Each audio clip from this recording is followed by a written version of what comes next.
Merci beaucoup, Nicolas, d'avoir accepté l'invitation aux machines, le podcast de l'équipe Tardif. Je te dirais que j'ai été vraiment inspiré par ton livre. Les millionnaires ne sont pas ceux que vous croyez. Je vous le recommande fortement. On va en parler un petit peu pendant cette entrevue-là. Le but, c'est pas de dévoiler tout ce qu'il y a là-dedans, mais c'est d'en parler le plus possible pour je pense, donner le goût aux gens d'aller se le procurer et de le lire, parce que c'est vraiment un ouvrage qui mérite d'être acheté, selon moi. C'est un peu un contrebalancement à tout ce qu'on voit dans les réseaux sociaux présentement. Moi, le premier, des fois, je regarde ça, je me dis, coudonc, les valeurs sont où au niveau de l'argent, parce qu'on a l'impression que tout le monde est millionnaire, parce que c'est l'image souvent qui est véhiculée, qui est mise de l'avant. C'est pas toujours le cas. Mais merci pour ça, Nicolas. Puis avant d'aller dans le vif du sujet, parlons un petit peu de toi. Tu as un parcours intéressant comme journaliste, notamment aux États-Unis. Parle-nous de ça. Oui, ben moi, je suis journaliste à la presse depuis 17 ans.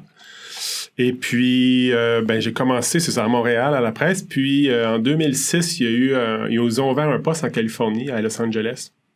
Un poste de correspondant sur la côte ouest. Puis, c'est moi qui ai eu le poste. Donc, je suis parti pendant 7 ans là-bas. Ça, c'était génial parce que c'était toutes les années Obama. Donc, je me suis promené partout aux États-Unis, surtout dans l'Ouest. Je suis allé un peu en Asie, un peu en Amérique centrale, Amérique du Sud. Donc, c'était vraiment un poste de correspondant at large. Puis, j'ai adoré ça. Puis là, ça fait 5-6 ans qu'on est revenu à Montréal. Puis que là, je suis à nouveau à la presse, dans les bureaux de la presse. Good. Dis-moi, Nicolas, qu'est-ce qui t'a inspiré à écrire ce livre-là? Ce qui m'a inspiré, c'est, moi, il y a une dizaine d'années, je me suis intéressé aux investissements, aux façons de placer de l'argent. Je me suis rendu compte que j'avais pas besoin de mon salaire au complet pour vivre, donc il m'en restait. Je me suis dit, qu'est-ce que je peux faire avec ça? Et j'ai lu un paquet de livres là-dessus et j'ai appris beaucoup sur justement les FNB, les fonds négociés en bourse, qui sont des outils financiers très équilibrés. J'ai appris aussi sur les hauts et les bas du marché, les crises boursières qui font peur à tout le monde. Tu sais, je me suis familiarisé avec ça. Et puis, j'ai aussi lu un livre qui s'appelle The Millionaire Next Door. Il y en a peut-être qui ont déjà entendu parler de ce livre-là. C'est un livre qui a été écrit dans les années 90 par William Danko et Thomas Stanley aux États-Unis. Puis eux, en fait, ce qu'ils voulaient savoir, c'est des chercheurs qui s'intéressaient aux millionnaires. Ils se disaient, on va aller voir les millionnaires, on va leur demander qu'est-ce qu'ils achètent comme bagnole, comment ils dépensent leur argent, où ils vont en vacances, quel genre de vêtements ils portent, quel genre de bière ils boivent. C'est vraiment un portrait sociologique. Et ce qu'ils ont fait, c'est qu'ils ont fait un peu ce qu'on aurait tous fait si on avait été dans leurs souliers. Ils sont allés dans les quartiers riches. Première erreur, ils se sont rendus compte que bien des gens qui habitent dans les quartiers riches sont pas riches. Ils ont souvent de gros revenus, mais de grosses dépenses et beaucoup de dettes. Alors, de l'extérieur, ils ont l'air riches, mais ils se sont rendus compte que quand tu fais les actifs moins les dettes, il reste pas grand-chose. Puis ils se sont rendus compte d'une autre chose aussi, c'est qu'il y a des gens qui, eux, avaient beaucoup d'actifs, pour la majorité, n'habitaient pas dans les quartiers cossus, traditionnels. Donc là, ils ont fait « Attends une minute », ils se sont rendus compte qu'ils habitaient dans les quartiers de la classe moyenne élevée, qui avaient un train de vie qui n'était pas vraiment si différent que celui de leurs voisins qui, eux, ne sont pas millionnaires. Alors là, c'est super intéressant ce qu'ils ont trouvé. Comme par exemple, la voiture la plus populaire chez les millionnaires américains, c'est Toyota, suivie de Honda et Ford. OK, donc, c'est pas des voitures qui font tourner des têtes dans la majorité des cas. Ils ont un paquet de statistiques comme ça sur les millionnaires. 93% des millionnaires américains n'ont jamais dépensé un sou pour un bateau. Donc, on peut continuer comme ça longtemps. 3 millionnaires sur 4 aux États-Unis n'ont jamais dépensé plus de 100$ pour des jeans. Donc, si vous avez magasiné les jeans récemment, c'est facile d'aller à 200, 300, 400$. Donc, il y a tout moi, je trouve que c'est un peu l'angle mort, dans le sens que tu parlais des réseaux sociaux un peu plus tôt. C'est vrai, les réseaux sociaux nous mettent de l'avant toutes des choses qui sont belles, qui sont neuves, qui sont désirables, mais les gens qui vont vers ces choses-là, pas tout le monde. Je veux pas dire que tout le monde, OK? La majorité des gens ne sont pas riches, n'ont pas $1 million ou plus. Les gens qui vont vers des choses neuves comme ça, c'est très facile. Tu sais, avec les taux d'intérêt qui sont très bas, l'argent coûte pratiquement rien. Donc, on peut aller sur une marge de crédit hypothécaire, puis partir en ballon, puis avoir l'air riche, puis aller à Cuba, puis très facile. Ça ne fait pas grossir nos actifs quand on fait ça. Donc, moi, je voulais un peu départager, en fait, la question de la richesse et du salaire. Tu sais, on pense souvent, mais j'ai un gros salaire, je suis riche, ou bien un médecin spécialiste qui fait 500 000 $ par année, il est riche. Pas s'il dépense tout ce qu'il gagne. Puis, parenthèse, je ne veux pas taper sur les médecins, mais je me suis intéressé un peu. J'ai des amis médecins, puis écoute, ce qu'ils me racontent, c'est un film d'horreur là, sur comment les médecins vivent, parce que justement, ils sont habitués dès un assez jeune âge, après les études, à un gros train de vie. Mm-hmm. Et puis, si tu gagnes 20 000 par mois, mais tu en dépenses 22 000, tu n'es pas en train de t'enrichir. Donc, mon livre, un peu, tourne autour de ça. Donc, je suis allé vers des Québécois qui gagnent en moyenne, je dirais entre 30 000 et un peu plus de 100 000 $ par année. Et puis, qui sont devenus millionnaires dans la jeune quarantaine en moyenne pour la majorité. Puis, j'ai essayé de comprendre qu'est-ce qu'ils font. Est-ce que c'est des gens qui n'ont pas de vie, qui mangent du beurre de pinot 3 fois par jour? Est-ce que c'est des gens qui pensent argent tout, en dormant? Comment ils se comportent? Donc, c'est ça un peu ma quête là, dans ce livre-là. Au fil de... Puis c'est drôle, puisqu'on parlait de... Tu dis, écoute, le monde vive au-delà de moi. Puis je dis souvent cette phrase-là, puis je sais pas d'où je l'ai pris, mais c'est une phrase qui vient de quelqu'un d'autre, elle vient absolument pas de moi. C'est pas l'argent que tu fais, c'est ce que tu fais avec ton argent. Ouais. Puis je pense que c'est pas vraiment ce qu'on voit dans mon day-to-day, parce que je travaille avec les gens aussi, puis j'ai travaillé longtemps avec le public. Les gens ont un drôle de rapport avec l'argent, puis je pense quand ils ont des besoins limités, pour être heureux, parce qu'on parle beaucoup de l'argent puis du bonheur. Quand leurs besoins sont limités pour être heureux, ces personnes-là ont peut-être tendance à s'enrichir plus facilement que les autres, je pense. Tout à fait. Puis ça m'amène un peu à une des leçons que j'ai apprises en parlant à un paquet de monde. J'ai parlé à une douzaine de millionnaires et un milliardaire, Steven Jarilovsky, 93-94 ans qui est rendu. Et quand tu parles à tout ce monde-là et tu recoupes un peu leurs témoignages, c'est assez fascinant ce qu'on peut trouver comme vérité ou comme grande leçon. Moi, au début, j'étais un peu découragé parce que je me disais, c'est sûr que c'est des gens, leurs parents leur ont super bien enseigné comment dépenser leur argent et tout ça. Mais non, il y a des gens qui disaient, mes parents étaient extrêmement économes. D'autres personnes m'ont dit, mes parents, c'était n'importe quoi, ils étaient toujours endettés, il n'y avait jamais une scène. Donc, j'avais pas vraiment de portrait très, très clair. Mais là où ça s'est clarifié, c'est dans le comportement. Puis surtout le comportement à la vingtaine. OK? Pourquoi la vingtaine? Parce que quand on commence tôt dans la vie, c'est pas long qu'on accumule un patrimoine puis qu'on a la richesse. Mais quand je veux pas non plus décourager les gens, dire « non, moi j'ai plus que 20 ans, c'est fini pour moi ». Non, l'argent, c'est pas quel âge on a. L'argent qu'on place, il se fout de savoir quelle couleur de peau on a, quel âge on a, quelle grandeur on a. Donc, dans la vingtaine, eux, ce qu'ils ont fait, c'est que quand ils ont fini l'université, la majorité sont à l'université, mais pas tout le monde, et qu'ils ont commencé à travailler. Ils ont vu leur salaire augmenter. Hein? Ils ont passé d'un salaire d'étudiant à un salaire de jeunes travailleurs professionnels. Donc, leur salaire a, dans beaucoup de cas, doublé. Tu passes de, 15-20 000 à 35-40 000 là, dans beaucoup de cas.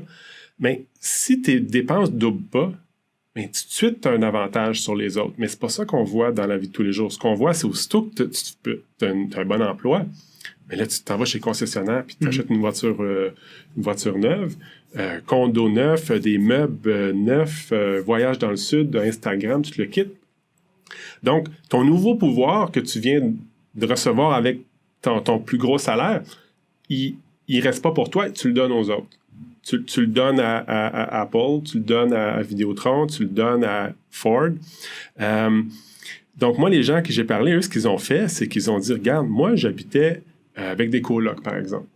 Puis j'aimais ça, je m'entendais bien, puis c'était le fun, puis j'ai continué à habiter avec des colocs pendant une couple d'années. Ils ne se faisaient pas violence. C'est juste qu'ils ont pas vu l'intérêt de faire un changement. Les gens me disaient, moi, ma voiture était payée, était fiable, était correcte. Je suis pas allé m'acheter une voiture neuve. J'ai continué à garder ma voiture payée, ou j'ai continué à prendre le métro, ou j'ai continué à prendre mon vélo. Donc, et quand tu fais ça, tu dégages, dans la majorité des gens, la moitié de leur salaire était du surplus. OK? Alors là, qu'est-ce que tu fais avec ce surplus-là? Il y a un paquet de façons d'investir ça. Tu peux acheter un immeuble à revenus ou quelque chose comme ça, ou tu peux acheter aussi des fonds négociés en bourse, qui sont en fait des produits financiers qui suivent l'ensemble du marché, disons le marché canadien ou le marché américain ou le marché mondial. Et quand tu fais ça, régulièrement, beau temps, mauvais temps, quand la bourse est haute, quand la bourse est basse, et que tu te fous justement des tempêtes boursières et tout ça, c'est là que tu as les résultats les plus spectaculaires au bout de 5, 10, 15 ans. Pas instantané. C'est ça l'affaire. C'est dans ton livre que je lisais que c'est les gens qui oubliaient qu'il y avait de la... Oui. C'est dans ton livre que je lisais ça. Okay. C'est ça. C'est une étude de fidélité aux États-Unis qui est un des plus grands gestionnaires de portefeuille du monde. Eux, ils ont analysé parmi leurs millions de clients dans leur portefeuille d'actions et d'obligations et tout ça, lesquels avaient la meilleure stratégie pour le rendement. Avaient le meilleur rendement. Ils se sont rendus compte que ceux qui avaient le meilleur rendement, c'est ceux qui avaient oublié qu'ils avaient un compte chez Fidélité. Okay? Donc, les gens qui ne faisaient rien du tout, parce qu'ils l'avaient oublié, avaient des meilleurs rendements que ceux qui regardent ça à la minute près à chaque jour. C'est quand même fascinant parce que c'est le seul domaine où c'est vrai. Parce que tu ne deviendras pas un meilleur footballeur, joueur de soccer que Lionel Messi en ne pratiquant pas 12 heures par jour. Tu dois pratiquer 12 heures par jour si tu veux y arriver à la cheville. En investissement, c'est pas pareil. Ouais. Tu n'as pas beaucoup de contrôle à part savoir quand faire tes moves.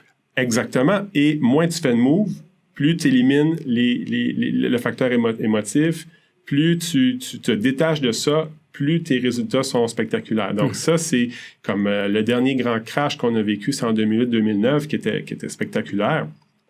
Bien, les gens ont tous vendu en mars 2009, qui était exactement le bas du marché parce qu'ils n'étaient plus capables de voir des pertes dans leur portfolio. Ils ont dit, je lance la serviette, je veux dormir ce soir, vendez tout.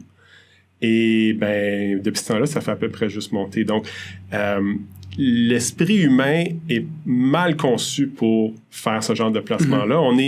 On est des chasseurs-cueilleurs, puis un gain, ça fait jamais aussi plaisir qu'une perte fait mal. Une perte une perte fait 2 fois plus mal qu'un gain. OK, donc... ça vient de toi, ça? Ça vient pas de moi. J'ai une étude qui dit qu'une perte, ça fait 2 fois plus mal qu'un gain. Et c'est vrai, on peut le voir dans la vie de tous les jours. Ouais. Même les gens qui connaissent ça ont de la misère à voir leur portfolio baisser, même s'ils savent que ça va monter, tout ça, c'est très, très difficile.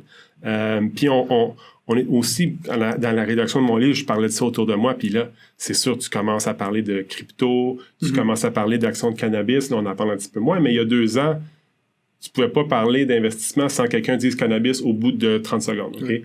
Aujourd'hui, un petit peu moins.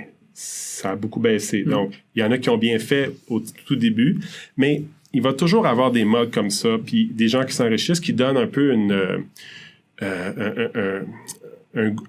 image d'argent facile à quelque part. Et puis moi, les gens à qui j'ai parlé, c'est pas vraiment ça qu'ils ont fait. Donc, c'est un peu alternatif dans le sens où eux, c'était vraiment du long terme. Ils voulaient pas s'enrichir du jour au lendemain pour épater la galerie. C'était un projet de vie à quelque part.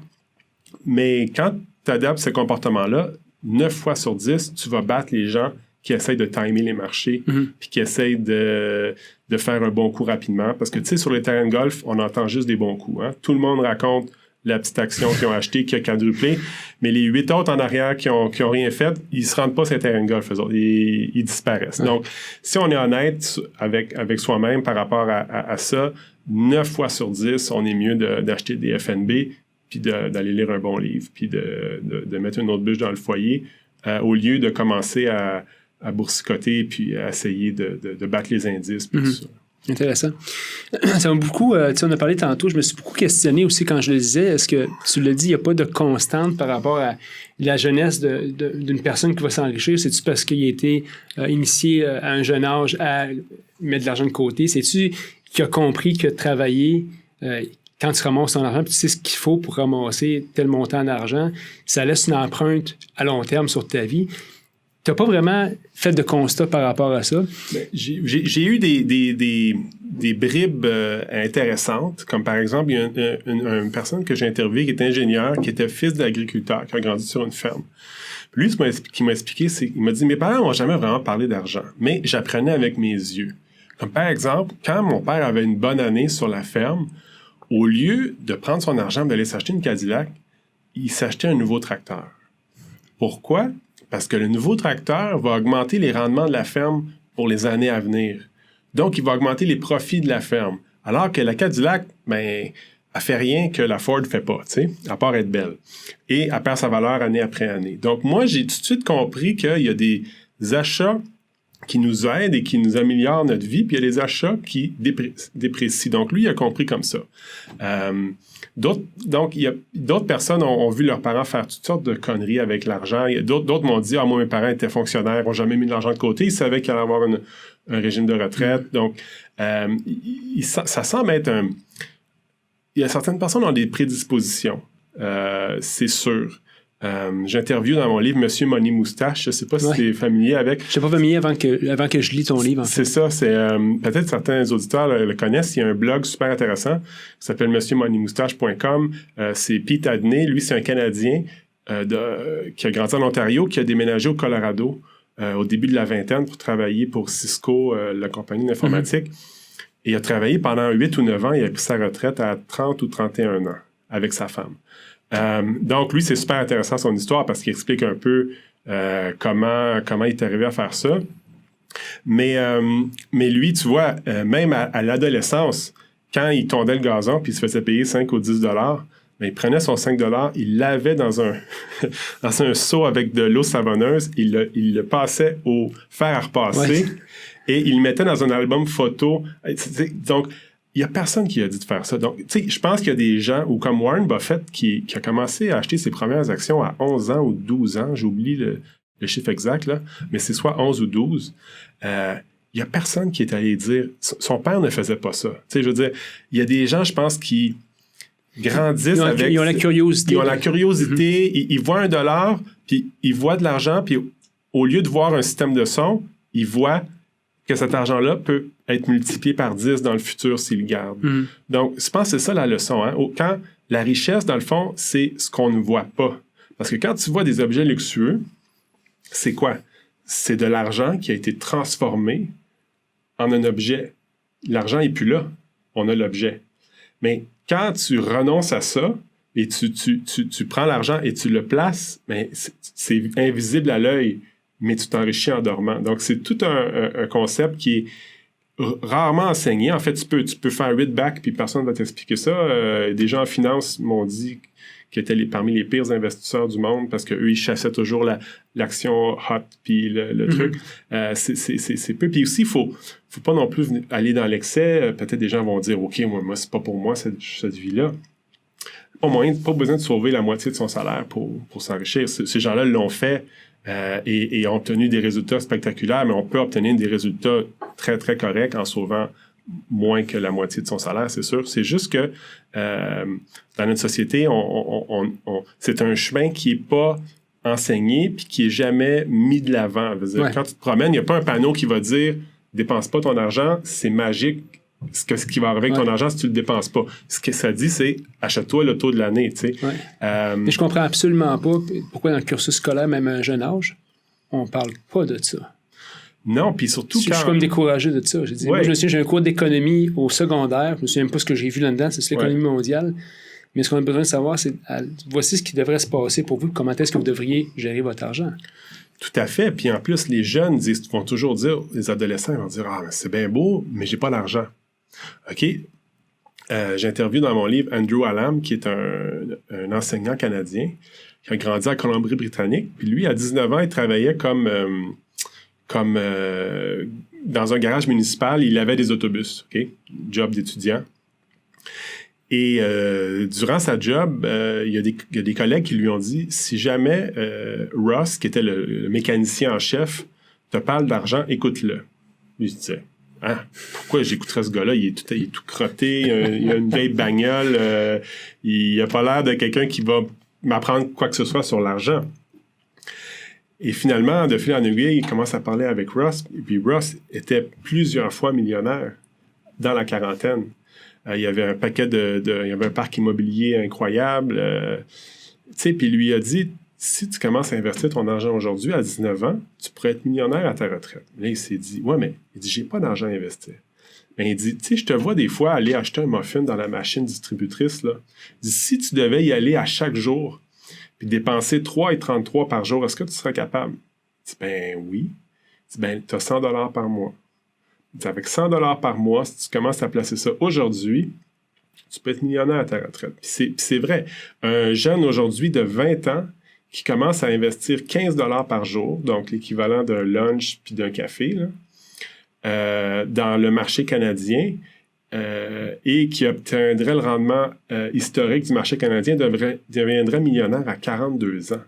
C'est pas vieux, là, 40... Mais quand tu as 20 ans, 42 ans, c'est super vieux, là. Ça vieillit, la retraite. C'est ça. mais donc c'est la preuve qu'avec des petits montants comme ça, c'est important, ces petits montants-là, ça s'additionne. C'est pour ça que moi, quand je vois des jeunes qui commandent, par exemple, sur Uber Eats de la bouffe ou vont se prendre des brunchs le week-end à 75$ avec des mimosas. Puis ils font le line-up. Puis ils font le line-up pour payer des œufs à des prix incroyables. Exact. Un lunch qui leur coûterait 4$ s'ils le faisaient chez eux. Quand je vois des gens qui font ça, probablement, je me dis, je leur lance pas la pierre trop parce que je l'ai fait moi aussi, puis j'avais pas ces informations-là non plus à leur âge. Mais quand je le vois avec mes yeux d'aujourd'hui, je me dis, mon Dieu, si tu as l'argent pour faire ça, tu devrais pas mettre ton argent là-dedans. Tu sais, dans la vingtaine, si tu veux avoir du fun avec tes amis, fais une grosse bouffe à la maison. Au lieu d'aller au restaurant, ça va te coûter le quart, le cinquième du prix. Tu vas avoir autant de fun. Mais, donc, c'est un petit peu ça. C'est à quelque part, je pense que c'est un passage obligé. Ouais. Parce que, en fait, la société fait en sorte que... Écoute, je courais au centre-ville la semaine passée, puis c'était une annonce d'alcool. Je pense qu'elle disait quelque chose dont fait partie de la légende, ou peu importe c'était quoi. Je me disais, ça se peut pas qu'il y ait une annonce d'alcool qui dit au monde que si tu veux être hot dans la vie, il faut absolument que tu achètes la bouteille de vodka. Puis là, tu vas pas faire partie du... Mais c'est ce qu'on véhicule. Puis il y a un passage obligé, je pense, pour bien des jeunes. T'as pas le choix. Je pense qu'il faut qu'ils fassent leur expérience. On l'a tout déjà fait. Ouais. Mais quand tu te retrouves dans l'âge adulte, puis tu regardes ça en rétrospect, puis tu regardes ce qui se passe maintenant, ils disent souvent « Money is king when there's blood in the street ». Fait que dans les périodes de récession, le monde qui n'aura pas fait les bonnes décisions, ça va être tough. Ça va être très tough. Puis c'est justement, quand tout le monde est stressé, ben c'est à ce moment-là que toi, si tu investis régulièrement, beau temps, mauvais temps, tu ne regardes pas la direction des marchés, c'est pas facile à faire. Mais une personne qui réussit à faire ça va avoir des résultats incroyables sur le long terme. Puis aussi, une autre chose, c'est que les marchés haussiers, c'est très bon quand tu es à la retraite. Mais quand tu es en période d'accumulation, c'est pas bon pour toi. Donc, ce que tu devrais souhaiter à tous les matins ou à tous les soirs avant ta petite prière, avant d'aller te coucher, c'est un crash boursier. 80% des investisseurs devraient souhaiter un crash boursier. Pourquoi? Ben, c'est comme rentrer chez Maxi puis voir que les cannes de thon sont 3 pour 1 pièce. Ton même budget va te permettre d'en acheter 4 fois plus que tu en aurais acheté d'une façon où s'il n'était pas en vente. Donc, un crash boursier, c'est comme Noël pour un investisseur. Mais les gens ne le voient pas comme ça parce que tu vois ton actif qui baisse jour après jour et ça te fait douter de tes gestes, ça te fait douter de ton comportement. Puis au bout d'un moment, ben, les gens lancent la serviette. Mais si on est capable de faire un peu un zoom-out puis d'étudier l'histoire des marchés financiers, moi, c'est ce qui m'a personnellement un peu vacciné là, contre ces paniques, là, c'est d'apprendre que, attends une minute, là, des baisses de 10%, là, il y en a à chaque année en moyenne. À chaque année. Fait il n'y a pas moyen, il n'y a pas raison de paniquer pour une baisse de 10%. Des baisses de 20 ou 25%, c'est aux 3 ou 4 ans. Donc, tu sais, il y a tout un paquet d'informations qui nous fait comprendre que, OK, il faut se calmer. Puis, moi, je vois beaucoup de jeunes dans la vingtaine qui font des placements, mais qui prennent des trucs super, super, super, super safe parce qu'ils ont travaillé pour chaque dollar qu'ils investissent, puis c'est pas vrai qu'ils vont perdre du fric, même à l'écran, parce qu'il y a une panique boursière ou il y a un crash boursier. Alors que je comprends le sentiment, parce que oui, à 20 ans, tout l'argent que tu as, c'est de la sueur, là, c'est toi qui l'as travaillé, là, mais c'est pas la bonne façon d'approcher ça. À 20 ans, tu as 70 ans devant toi pour investir. Là. Donc, tu devrais pas te soucier de quelques mois ou quelques années où tu vis une baisse. Tu devrais plutôt acheter, mettre en place le comportement, puis suivre le comportement. C'est une question de comportement, c'est une question d'habitude. investir, c'est comme se brosser les dents le matin. Tu le fais, tu y penses, tu te questionnes pas si c'est un bon jour pour te brosser les dents. Tu te brosses les dents, c'est tout. C'est la même chose. Donc, les gens qui mettent ça en place, puis aujourd'hui, il y a des façons de le mettre en place qui sont extrêmement simples, comme les robots conseillers, on n'en a pas parlé, mais comme Wealth Simple, je ne sais pas si tu es familier avec... Non, pas du tout. Wealth Simple, c'est... Ah oui, wow. Ben c'est ça. Wealth Simple, c'est...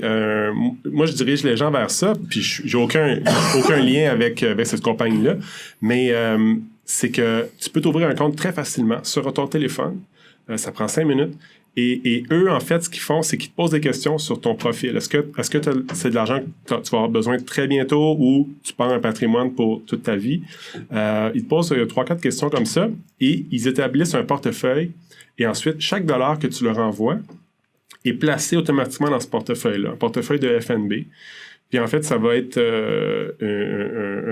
une proportion plus élevée d'obligations versus actions quand tu veux que ça soit très, très sécuritaire. Et une portion plus élevée d'actions versus obligations quand tu veux que ça soit plus axé sur la croissance. Donc, ensuite de ça, tu peux faire un transfert automatique préautorisé. C'est-à-dire, à chaque paye, et tu n'as pas besoin d'y penser, l'argent est aspiré automatiquement et s'en va dans tes placements. La mécanique est très simple. Tu n'as pas besoin d'aller là, puis là, d'acheter ton fonds, puis là, de diviser le montant que tu as à investir par le prix du fonds. Je peux m'acheter 8 actions. Tu n'as pas besoin de faire ça. L'argent est pris et la seconde qui atterrit dans Wealth Simple, il est déjà placé. Et tu peux ressortir de l'argent de ce fonds de Wealth Simple quand tu veux.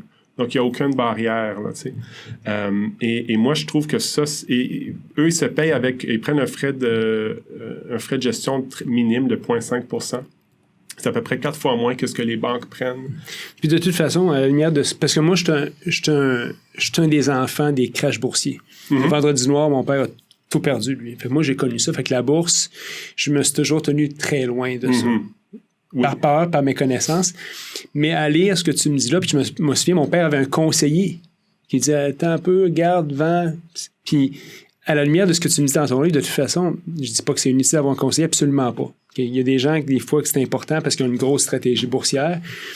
Mais pour du monde qui veut juste investir un peu, Chuck, c'est ce que tu sembles dire que tu fais, c'est une bonne stratégie de prendre une option comme ça. Oui, puis les frais sont bas. La barrière à l'entrée, elle est à peu près inexistante parce que tu peux trouver un compte, c'est gratuit sur ton téléphone. Donc, moi, je pense qu'on s'en va de plus en plus vers ça. Puis comme tu as raison, quand ce que tu as vécu dans ta jeunesse va te marquer. Si ton père ou ton oncle s'est brûlé avec une petite action de minière, là, puis là, tout perdu là-dedans, tu ne vas plus jamais toucher. Exact. Moi, j'étais aux États-Unis au moment du crash immobilier de 2006-2007. Écoute, les immeubles à vendre à des prix dérisoires, il en pleuvait. Personne ne voulait toucher à ça. Aujourd'hui, ça a triplé de valeur depuis ce moment-là. Donc, très difficile d'aller un peu contre un peu ce qu'on voit avec nos yeux puis ce qu'on sent. Donc, c'est un des défis des investisseurs. Investir, c'est simple, mais c'est pas facile. OK? Donc, moi, c'est ce que j'en déduis, tu sais. Puis les gens aussi vont dire, tu sais, ouais, ça donne quoi d'être riche si tu roules en Toyota, tu sais. Il y a aussi des gens qui vont dire ça. Et c'est parce que ça ne tente pas de rouler en Mercedes. Ben, il y en a qui m'ont dit, regarde, dis-moi des belles voitures, je respecte ça. Puis si c'est ça qui te fait triper dans la vie, ben go. Exact. Mais achète-la plus à 45 ans qu'à 22 ans. Parce qu'à 45 ans, ça va être une partie infime de tes actifs. Exact. Alors qu'à 22 ans, ben, ça va prendre tout ton petit change pour acheter cette auto-là.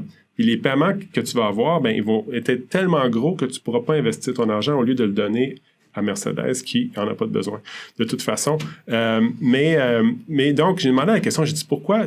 Fait que, première réponse, c'est les gens qui vivent la vie qui veulent vivre. Donc, ils se briment pas. T'sais, des gens vont dans le sud, vont au Club Med, font ce qu'ils veulent avec leurs enfants.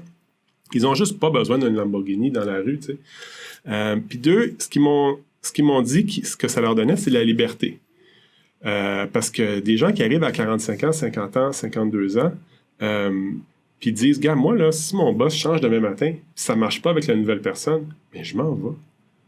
Mais qui peut dire ça aujourd'hui? Très, très peu de gens peuvent dire ça. À 50 ans, tu as une hypothèque, tu as des enfants qui sont probablement ados. Tu te dis, là, ma valeur sur le marché, tu sais, dans plusieurs des... Tu sais, c'est l'enfer perdre sa job à cet âge-là pour bien du monde parce qu'ils sont un peu trop vieux par rapport aux jeunes, puis trop jeunes par rapport aux retraités. Donc, moi, les gens que j'ai parlé, qui ont cet âge-là aujourd'hui, il y en a qui ont lancé leur job volontairement, sont devenus consultants. Puis, il y en a une dame de Brossard qui m'a dit, moi, là, regarde, je travaille à la maison, je prends les clients que je veux. Quand je pars en voyage, j'ai pas besoin de demander à personne. Cette femme-là, elle a 2 millions en placement qu'elle a bâti elle-même à partir de zéro. Puis elle me dit, moi, c'est ça, là, ma liberté. Donc, elle veut pas là, s'acheter là, une Tesla de l'année avec les portes qui se lèvent. Ça ne l'intéresse pas. Si elle voulait le faire, elle pourrait le faire. Mais c'est juste que c'est pas quelque chose qui l'a motivé. Puis, à quelque part, avoir cette philosophie-là, c'est ça qui les a amenés dans la situation où ils sont actuellement. T'sais, moi, quand je repense à moi quand j'étais adolescent, ce que je voulais, c'était des skis neufs, un manteau de ski neuf, un vélo neuf. Puis aussitôt que j'avais un vélo neuf, je voulais un système de son. Puis aussitôt que je voulais un système de son, il y avait toujours des besoins. Mais quand tu fais ça, tu ne te dégages aucune marge de manœuvre. Aucune marge de manœuvre. Puis la richesse, elle se situe dans la marge de manœuvre. Si Warren Buffett avait dépensé chaque dollar qu'il a gagné en passant des journaux à 10 ans, puis s'il l'avait dépensé la minute qu'il l'avait gagné, il ne serait jamais enrichi. La richesse, ça ne se trouve pas dans... La richesse n'est pas... Moi, une des grandes leçons que j'ai apprises dans ce livre-là, c'est que la richesse n'est pas extérieure à toi. On pense toujours la richesse, ça va être dans mon bonus de fin d'année. Ou la richesse, ça va être si je peux aller travailler avec le concurrent puis faire 10, 15, 20 000 de plus par année, là, je vais être riche. Ou bien si je travaille fort, j'ai pas le choix de m'enrichir. Regarde à la télé, là, les gens qui sont riches, ils travaillent comme des malades. Dans la réalité, c'est pas comme ça que ça marche. La richesse, c'est une question de comportement avec l'argent que tu as aujourd'hui, dans tes poches, aujourd'hui. Si tu dépenses tout ton argent aujourd'hui, tu t'enrichis pas. C'est aussi simple que ça. Il faut que tu dégages une marge de manœuvre entre tes revenus et tes dépenses et que tu investisses cet argent-là. C'était vrai il y a 5000 ans, ça va être vrai encore dans 5000 ans, ça n'a pas changé. La richesse, c'est un choix à quelque part, d'utiliser le pouvoir qu'on a. Nos dollars, c'est comme des travailleurs. Mais quand tu dépenses ces dollars-là, tu donnes tes travailleurs à tout le monde, ils ne travaillent plus pour toi. Ils vont travailler pour Starbucks, ils vont aller travailler pour Vidéotron, ils vont travailler pour Bell. Ils ne travailleront plus pour toi. Si tu es capable de les faire travailler, moi, j'ai des dollars qui travaillent pour moi que j'ai gagnés en 2005. Ça fait 14 ans, ils travaillent encore pour moi. Donc, c'est là que tu fais « Ah, wow, OK. » C'est bien imagé. C'est ça. C'est ça que les gens doivent comprendre. Et c'est vrai que tu travailles au provisoire, puis c'est vrai que tu sois chirurgien à Sainte-Justine. Il n'y a pas... les lois de la richesse ne s'en foutent de ton salaire. OK? C'est juste une question de comportement. Et malheureusement, c'est très, très peu enseigné. Toutes ces choses-là, on parle un peu de quoi à l'école, des taux d'inflation, de c'est quoi un REER, c'est quoi un CELI, tout ça, c'est intéressant. Mais c'est pas ça qui va faire de toi quelqu'un qui va demain matin placer du fric puis commencer à réfléchir à ça. Donc, c'est ça un peu que j'ai voulu illustrer puis dans un livre parce que je travaille à la presse, j'aurais pu faire une couple d'articles là-dessus, ça aurait été bien correct, mais un article, ça arrive puis ça part. Ouais. Tu le lis un samedi, tu l'oublies. Alors qu'en faisant un livre, c'est quelque chose que les gens peuvent... ils peuvent consulter, reconsulter, ça reste. Puis comme c'est des leçons intemporelles, tu peux lire ça dans 5 ans, ça va être la même chose que si tu lis aujourd'hui. Oui, tout à fait. Je pense, les recueils, les livres qui ont été écrits justement sur la richesse, comme tu as parlé tantôt, celui que tu avais lu au début de Millionaire la Next Door, ouais. c'est ça. Rich Dad. Rich Dad, Poor Dad. Fait qu'il y a tout ça qui sont des ouvrages qui sont intemporels un peu, tu sais. Puis je pense que le contenu est assez recherché là-dedans pour te dire que de A à Z, c'est intéressant. Dans ce que tu as vu, c'est quoi as-tu vu une tendance au niveau, côté entrepreneur, côté employé? qui avait plus de facilité à tendre vers économiser, vers s'enrichir? T'as-tu fait un parallèle ou c'est principalement des employés que tu as vu, des gens qui avaient un travail? J'ai vu les deux.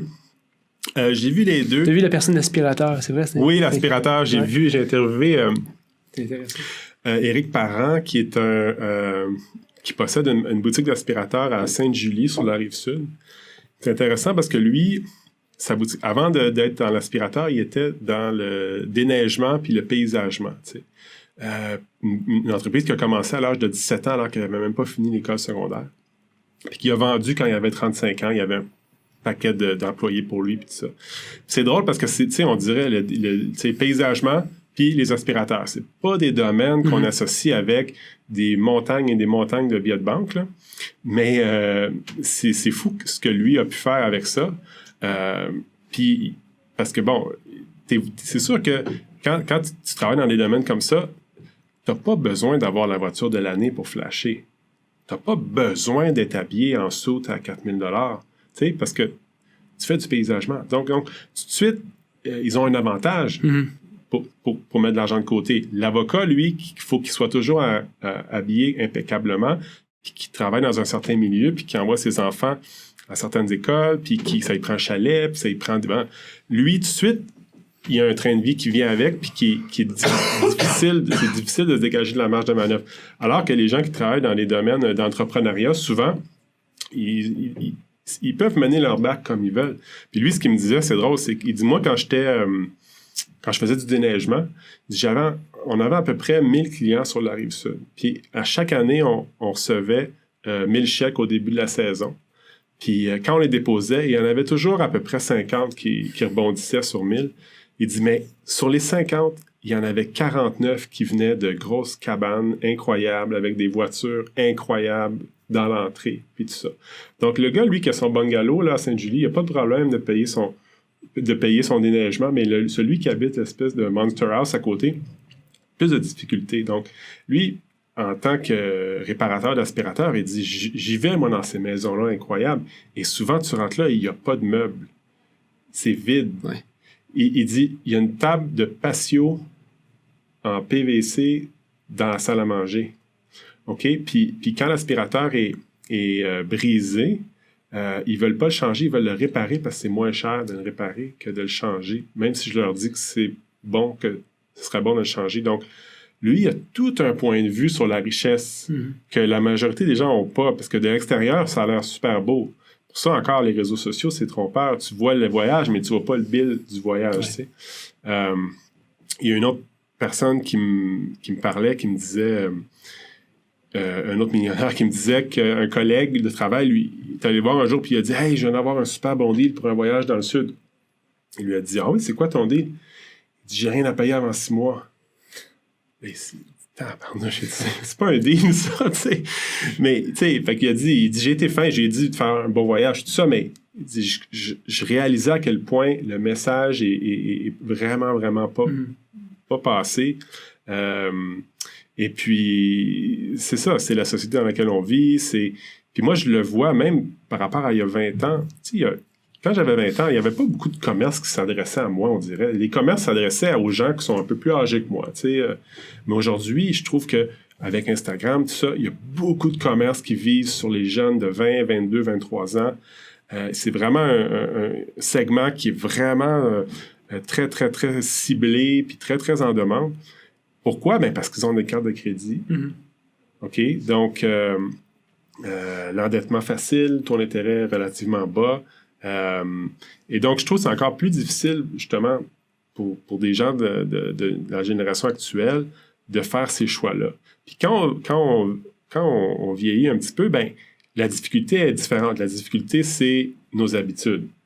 Parce que le gars qui va manger ses sushis à tous les vendredis depuis 15 ans, là, tu lui dis, il faudrait que tu te fasses un spaghetti à la place pour sauver ton...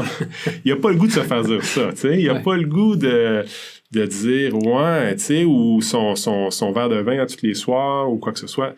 Tu sais, puis je le comprends, tu sais. Ma philosophie là-dedans, c'est de dire, pour les gens qui sont intéressés à dégager une marge de manœuvre, il y a 3 grosses dépenses dans la vie. C'est le logement, le transport et la nourriture. Donc, si tu es capable d'attaquer, c'est pas des catégories qui sont faciles à attaquer, mais c'est celles où tu vas avoir le plus de résultats finalement. Puis tu vas peut-être pouvoir continuer à aller prendre ton café chez Starbucks à tous les jours si tu fais ce genre de choses-là. Tu sais, une personne qui a une voiture payée, par exemple, elle vient de se sauver d'un paiement de 5, 6, 700 $ par mois juste en gardant sa voiture qui est payée ou en achetant une qui est payée. Donc, si tu fais ça, ce transport, la nourriture, ben si tu manges plus à la maison, tu cuisines plus. Moi, personnellement, c'est ce que j'ai fait dans ma vie. Je suis souvent au restaurant. Pas des plats mémorables, je te dirais, mais des plats parce qu'il n'y a rien dans le frigo. Puis tu dis, ben on est mercredi, puis j'ai pas le goût de me casser la tête. Puis c'était pas des gros restos, fait que j'avais pas vraiment l'impression que ça me coûtait cher. Mais quand tu regardes sur un mois, sur un an, sur 5 ans, c'est du vrai fric là, qui part là-dedans. Donc, en sachant ça, en faisant ça, ben ça n'a pas fait baisser mon niveau de bonheur. Au contraire, ça l'a fait monter. Puis, je me suis dégagé une marge de manœuvre pour investir. Puis, le logement, ben là, ça, c'est ça. C'est ne pas aller avec... de ne pas se mettre la corde au cou avec la plus grosse maison incroyable que tu peux t'acheter, que la banque est prête à te prêter. Tu es capable d'aller un petit peu en bas. Il y a du monde qui vit... Tu sais, le professeur d'université qui vit comme un professeur de cégep, va se dégager une marge de manœuvre incroyable. Les professeurs de cégep vivent bien. Je veux dire, il y a tout est relatif par rapport. Ce qui est difficile, c'est un peu de se démarquer de son groupe. Tu sais, quand tout le monde autour de toi fait quelque chose, ben c'est difficile de ne pas faire ce que tout le monde fait. Tu sais, fait moi, les gens à qui j'ai parlé, c'est des gens qui ont fait les choses un petit peu différemment. Un peu en marge. Un peu en marge. Rien de fou. Là. Moi, beaucoup de gens conduisaient, par exemple, des Honda. Honda Civic qu'ils ont acheté eux-mêmes avec l'argent cash. Bon, il y en a pour leur travail ou tout ça, ils ont besoin d'une voiture plus luxueuse, puis je comprends tout à fait ça. Mais c'est ça. Fait que c'est le genre de choix que les gens font. Et au final, ben, c'est ce qui leur a permis aussi d'attendre un petit peu. Si on veut avoir la vie incroyable dans la vingtaine ou dans la jeune trentaine, très difficile de s'enrichir comme ça parce que tout notre argent part pour payer cette vie-là. Si on attend, tu sais, j'ai une phrase que je répète souvent, puis c'est bien trop caricatural, puis il ne faut pas la prendre au pied de la lettre, là, mais c'est pas de cheveux blancs, pas de restaurant. OK? Donc, OK? Fait que si vous comprenez un peu, je dis pas ça comme je veux pas être intégriste, mais si vous intégrez cette philosophie-là, puis vous comprenez que quand vous n'êtes pas millionnaire ou quand vous n'avez pas encore des centaines de milliers de dollars accumulés, les restaurants, mettez la pédale douce. C'est quelque chose qui est pour les fêtes puis quoi que ce soit. C'est pas quelque chose qui devrait être une façon de se nourrir, la première option. Exact. Attendez votre premier million, après ça, vous irez au restaurant. Donc, il y a toute cette philosophie-là, mais c'est presque tabou de dire ça aujourd'hui. C'est très... Mais tu sais, j'ai toujours une conversation, puis tu répètes des affaires à tes enfants à un moment donné en disant, écoute, ça va finir, au moins ça va faire son chemin. Même s'ils sont jeunes, tu répètes des choses. Puis je dis souvent, il faut que tu fasses dans la vie ce que tu veux, ce que ça te tente pas de faire pour un jour faire ce que tu veux faire. Ouais. Puis c'est un peu ça, parce que c'est facile de toujours aller à la première option, de dire, écoute, moi, je veux ça, je veux faire ça. Mais ça se peut que dans 5 mois ou 5 jours, tu payes la facture de ça aussi. Fait que, ouais, je peux reconnaître pourquoi tu dis ça aussi.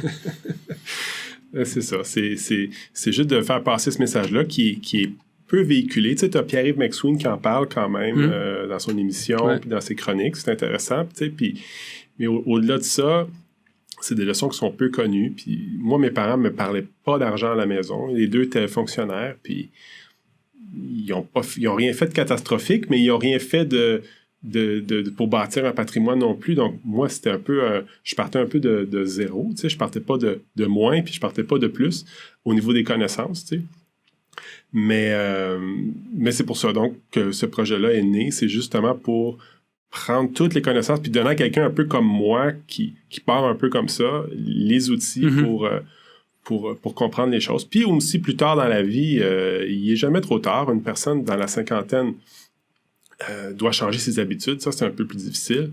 Mais s'il y en a qui sont prêts à le faire puis se dégager une marge de manœuvre, ces gens-là, dans la cinquantaine, il te reste 40 ans là, pour voir tes placements grossir puis d'en voir les résultats. Puis aussi, on dit toujours que c'est difficile de convaincre les jeunes d'investir pour leur retraite parce que c'est plate, puis on dirait que la retraite, c'est tellement loin.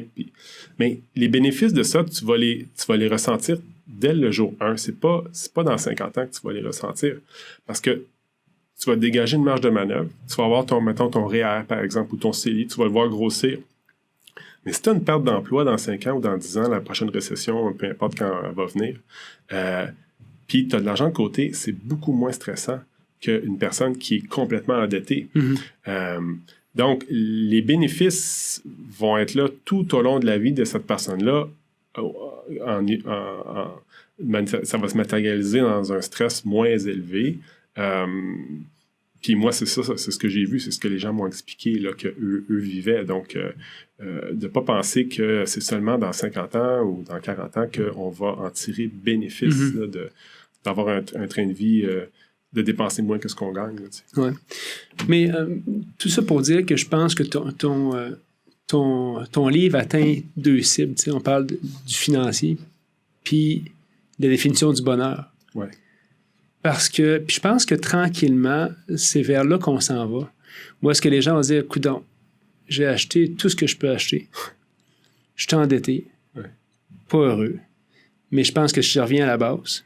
C'est pour ça qu'on voit les tiny house. On voit tout ce que le monde a le retour vers la nature. Parce que je pense que le monde se rend compte que finalement, il n'y a rien de tout ça qui va améliorer leur situation psychologique ou leur situation de bonheur. Fait que je pense que ça touche vraiment 2 cibles. Puis c'est pour ça que je souhaite que le plus de monde possible le lise parce que c'est vraiment, vraiment, ça touche complètement la cible sur pas juste l'économie, le côté économique, mais le côté, je pense, philosophie de vie. Tu as parlé un petit peu d'immobilier là-dedans. C'est quoi parce qu'il y a beaucoup de gens qui nous écoutent, qui s'intéressent aussi à l'immobilier. C'est quoi ton opinion là-dessus? Moi, j'ai rien contre l'immobilier. Je trouve que j'ai interviewé une personne là-dedans qui s'est bâti un patrimoine d'une 20aine de portes à Montréal, qui a commencé dans le quartier justement ici, puis qui a acheté un vieux building, qui l'a retapé tranquillement, tout ça. Mais je fais attention avec... C'est sûr que si t'es travaillant et tu travailles de tes mains, tu peux retaper un vieux building puis le revendre, lui donner de la valeur avec tes mains. Je trouve que ça peut être une bonne façon, surtout pour quelqu'un qui est jeune et qui a le goût de se faire ça, qui n'a peut-être pas trop d'enfants ou quoi que ce soit. Mais l'immobilier, je vois pas ça comme, mettons, ta maison personnelle. Je vois pas ça comme un ticket de loterie qui va te rendre millionnaire. Parce que la maison, c'est un endroit où tu habites, que tu dois entretenir, puis tout ça. Il y a beaucoup de dépenses qui sont liées à ça. Donc, je pense que la stratégie d'accumuler des actifs qui génèrent des revenus. Quand tu as des locataires, ça génère des revenus. Et c'est là que ça devient intéressant. Maintenant, là où tu habites, c'est une dépense. Puis oui, éventuellement, tu vas le revendre, mais tu vas payer beaucoup d'intérêts en cours de route pour vivre là. Puis aussi, une personne qui va être... Moi, j'ai interviewé une personne, justement, qui a une 30aine de locataires, puis elle-même, cette personne-là, elle est locataire. Oui, parce qu'elle a préféré acheter des actifs qui génèrent des revenus, comme des bâtisses. Puis ce gars-là, c'est ça, il paye un petit loyer, puis il est bien content avec ça, puis il se casse pas la tête. Donc lui, tu vois, c'est un peu paradoxal. Mais il y a moyen, c'est sûr qu'à Montréal, tu es mieux placé que moi pour le savoir. Ça a beaucoup monté depuis 10-15 ans. Peut-être qu'il y a des bons deals aussi en région, aussi des petites villes autour comme Sherbrooke ou je sais pas trop, près d'un cégep ou près d'une université. En tout cas, moi, c'est le flash que j'ai eu. J'ai pas jamais exploré ce filon-là, mais je me dis, quand je regarde les prix des endroits, dans ces endroits-là, c'est très peu coûteux par rapport à Montréal. Donc, il y a peut-être des opportunités pour les gens de ce coin-là. Mais c'est ça. Donc, au niveau de l'immobilier, j'irais plus dans une perspective de, par exemple, une personne qui a un triplex, qui habite là, qui loue en haut de chez elle. Et j'irais plus dans une perspective d'avoir des locataires pour le long terme, puis de travailler fort à maintenir son train de vie low profile. Puis de bâtir un patrimoine comme ça, comme ce que je pense que tu as fait, on s'en parlait un petit peu en l'émission. Ouais. Moi, c'est pour ça que moi, ma perspective, je suis dans l'immobilier à tous les jours. Alors, tu sais, c'est comme quelqu'un qui connaît bien les marchés boursiers, peut savoir, bon, ça, c'est une bonne affaire maintenant, puis peut projeter. Je connais pas assez la bourse pour savoir, mais dans l'immobilier, tu peux projeter que d'ici 6 à 12 mois, cette propriété-là va être rendue à tel prix sur le marché. Nonobstant, parce que le cash flow, au niveau de générer des revenus, Montréal, c'est plus dur dans l'immobilier d'avoir ça parce que les immeubles sont souvent très chers, revenus assez bas. C'est ça. Fait qu'il faut que tu ailles un assez bon parc immobilier pour soutenir ces bâtisses qui sont souvent déficitaires. C'est ça. Fait que moi, c'est beaucoup ce que j'ai eu, des bâtisses déficitaires, mais dans l'ensemble de mon parc immobilier, je suis capable de manager tout ça puis y arriver efficacement. Mais ça, c'est un défi. C'est ça, parce que les loyers au Québec ou à Montréal, ils ne sont pas ce qu'ils sont ailleurs. Donc, t'es limité sur le upside là, du loyer. Peut-être que ça peut jouer comme ça. Moi, je suis beaucoup de podcasts puis de blogs américains. Puis je vois les chiffres aller. Je trouve ça incroyable. Là. Eux, ils achètent des logements pour 100 000 $ le logement. Là. Ouais. Puis c'est loué comme 1 500 $ par mois. Des affaires de fou. Là. Ouais. Donc, c'est des chiffres qu'on ne voit pas ici. Enfin, moi, que je ne vois pas quand je m'intéresse à ça. Mais c'est ça. C'est de voir... dans le fond, c'est utiliser l'endettement d'une façon intelligente aussi. Quand tu fais des placements comme ça, tu utilises tes connaissances là, pour justement avoir un peu un edge par rapport à celui qui ne sait pas ce qu'il fait. Là, fait que exact. Ouais, c'est un domaine passionnant, l'immobilier, comme tout ce que tu écris dans ce livre-là. Ça, c'est encore là, dans certaines techniques, ils vont dire aux gens tout le temps faire du leverage sur toutes tes bâtisses, mais je leur dis à tout le monde que c'est beau financer toutes tes bâtisses pour continuer les acquisitions, mais le moment où les taux d'intérêt vont augmenter, c'est ça aussi. Ça va faire mal à bien du monde tantôt aussi. Puis moi, c'est pas ma philosophie d'investissement. C'est ça. Moi, le gars à qui j'ai parlé, lui, il essaie de maintenir ça low profile. Il fait ça lui-même, les rénovations, avec un helper. C'est drôle parce que pendant qu'il faisait ses rénovations, il travaillait comme portier à l'hôtel St. James. Ah ouais? OK? Donc, pour te donner un peu l'état d'esprit du gars, tu sais, il n'y a rien qui flash. Il avait sa petite Honda Fit. Le soir, le week-end, il travaillait sur ses immeubles, tout ça. Donc, pendant 7 ou 8 ans, il ne s'est pas tiré un sou de toute son petite entreprise de logement. Tout était réinvesti. Et puis encore aujourd'hui, lui, il vit avec, comment il m'a dit? 30 000, c'est ça, 30 000 $. Il se verse 30 000 $. Ouais. Il pourrait se verser plus, mais lui, ça lui convient, il paye son loyer, il fait ses petites affaires, il n'y a pas d'enfant dans son cas. Là. Donc, il y a toutes sortes de façons de penser à ça puis de voir ça qui sortent un peu du moule là, qui nous est présenté là, tous les jours. Là, Nicolas, merci 1000 fois de venir nous voir. C'était super intéressant. Dis-moi, avant de te quitter, où est-ce que les gens peuvent se procurer ton livre? Ben, dans toutes les bonnes librairies et aussi sur le site, sur Amazon, sur le site des éditions La Presse aussi. Donc, si vous googlez les millionnaires ne sont pas ce que vous croyez, il est même disponible en format électronique, les gens qui veulent lire ça sur leur téléphone ou leur tablette. Et puis, donc, c'est la meilleure façon de le trouver. Là. Good. Et les gens qui veulent connecter avec toi sur les réseaux sociaux, Instagram, LinkedIn? Ouais, je suis pas très Instagram, mais je suis sur LinkedIn. C'est ça qu'on a connecté ensemble. D'ailleurs, j'ai pris une chance. Merci d'avoir accepté mon invitation. En tout cas, merci beaucoup. Les gens, n'oubliez pas d'aller liker notre page, partager l'entrevue. Allez liker notre chaîne YouTube également. Alors, c'était vraiment un bon moment intéressant puis de bonheur d'avoir la chance de te rencontrer puis de parler de ça parce que vraiment, ça m'a marqué. Puis j'espère que ça va influencer le plus de gens possible. Puis je vais aller voir Wealth Simple. Wealth Simple, ouais, Wealth comme richesse. Ouais. Simple, c'est en anglais, mais si tu vas en bas de la page, tu peux la mettre en français, puis leur français est assez bon. Là. Good. Tu vas peut-être me réconcilier avec la bourse. Ouais, c'est ça. Merci tout le monde, bonne semaine.